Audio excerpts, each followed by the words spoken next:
we will see first order kinetics. Here the reactant is C and the product is D. This is first order kinetics, as the expression in the rate equation is 1. That means this is first order reaction.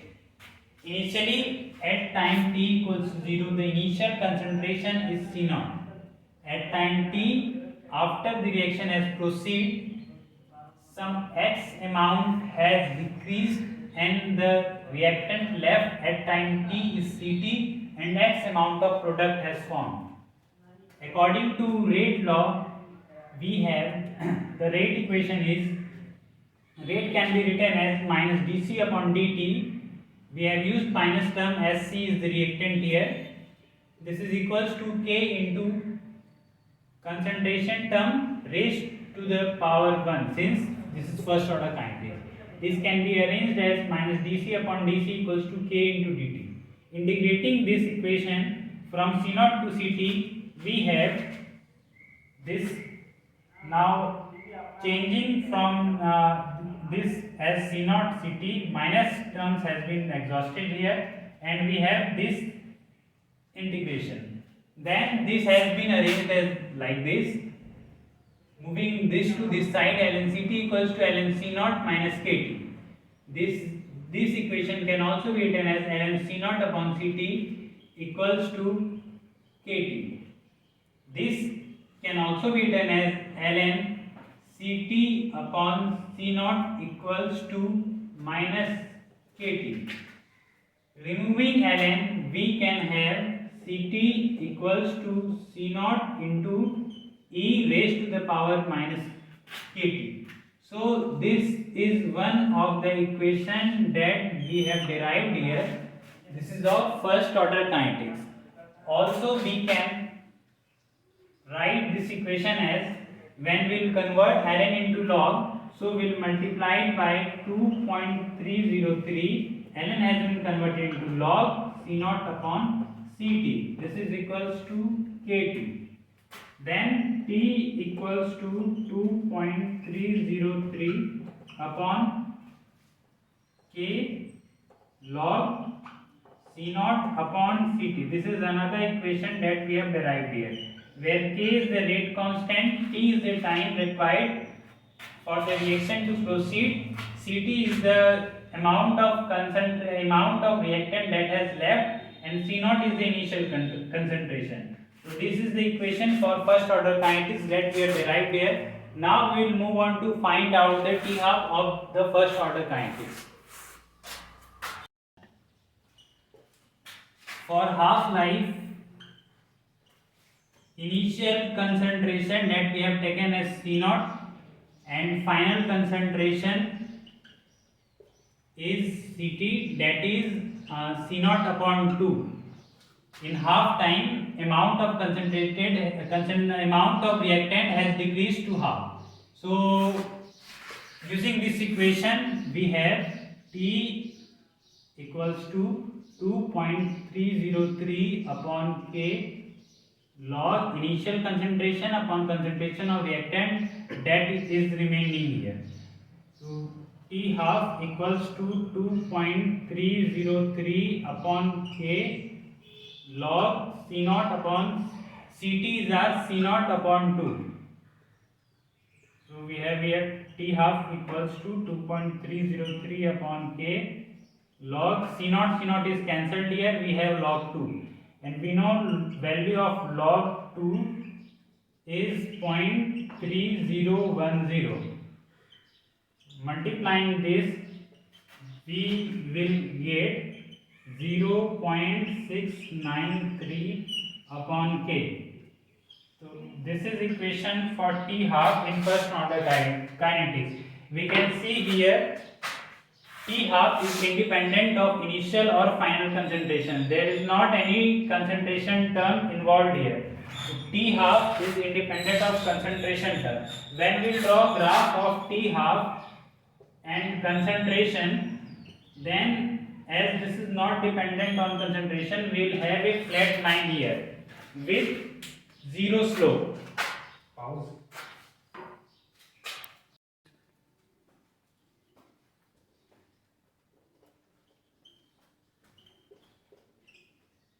when we will compare this equation with y equals to mx plus c equation of a straight line, then this is our ln ct, this is our y, this is our constant term, that is c, and this is mx. So when we will make graph of ln ct and time, then we can see here slope is minus k, that is negative slope. We know that slope is also tan theta. Tan theta is negative. When tan theta is negative, when we have such type of line, when theta is more than 90 degree, then in that situation tan theta is positive. So we will have such type of graph in this equation ln ct and t. Our slope is minus k here. Another graph, we know that rate equals to k into concentration of reactant raised to the power 1. When we will draw graph of rate and concentration, that is Ct, then this is our graph. As we can see here, rate is directly proportional to concentration term.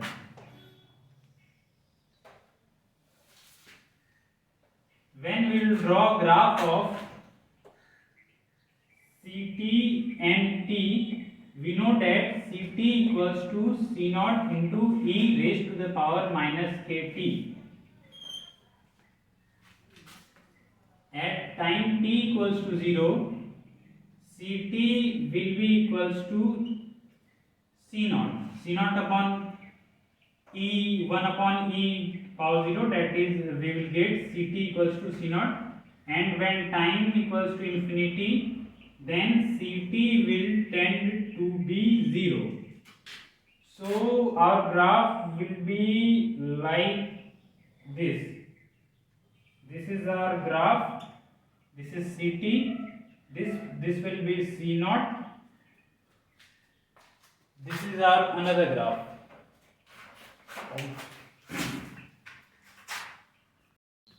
Now we will draw graph between amount consumed and time. How we will find amount consumed? So we can find amount consumed by subtracting C naught and Ct. As we know Ct, we have found initially that Ct is C naught into e raised to the power minus kt. Taking C naught common, this is 1 minus e raised to the power minus kt. Graph of this will appear as like this. This is graph between amount consumed and temperature.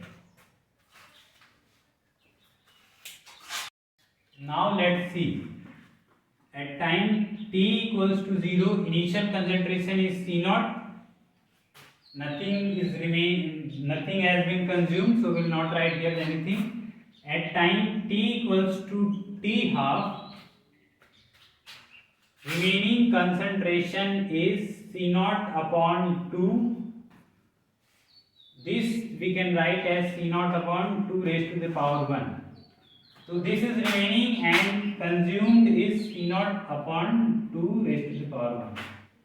For time t equals to 2t half, remaining is C naught upon 4, that is C naught upon 2 raised to the power 2, and consumed amount is C naught upon 2 raised to the power 1 plus C naught upon 2 raised to the power 2. For time t equals to 3t half, remaining concentration is C naught upon 8, that is C naught upon 2 raised to the power 3, and the consumed amount is C naught upon 2 raised to the power 1 plus C naught upon 2 raised to the power 2 plus C naught upon 2 raised to the power 3. Likewise, we can find the remaining amount and consumed amount following this order. So, general term we can write remaining amount after n half-lives will be C naught upon 2 raised to the power n. This is remaining amount after n half-lives. And amount consumed can be found out by initial concentration minus amount which is remaining. That will give us the amount of reactant that has been consumed. Now let us see some tricks that are most commonly asked in exams like JEE and NEET. Many a times questions has been asked. So without wasting time, let's quickly see some tricks or remember this so that you does not waste so much time in examinations. Let us see. T for time for 50% completion of the reaction is T half. We can easily find T half. The formula of T half here is 0.693 upon K. When we are given with K, we can easily find T half, and with the help of T half, we can easily find 50% completion of reaction. Then 75% of reaction, the time required for 75% completion of reaction is 2T half. Then time required for 87.5% completion of reaction is 3T half. Time required for 93.75% completion of reaction is 4T half. Time required for 96.875% completion of reaction is 5T half. Time required for 90% completion of reaction is 10 upon 3T half. Time required for 99% completion of reaction is 20 upon 3T half. Also, time required for 99.9% completion of reaction is 10T half. Time required for 99.6% reaction is 8T half. These are some common times that are required. These questions regarding this has been asked many a times. Many a times JEE and NEET has asked this question. Once this was asked, this has been asked many a times. This has also been asked. So you learn these all. These are some simple tricks. If you learn this, you will not waste time in finding this. These are some common terms that you should learn. So this was all about for first order reaction. We will have another video on another reactions. First order, this was first order. We will have another video for second order and third order. Now for time, this is much. Thank you. We will have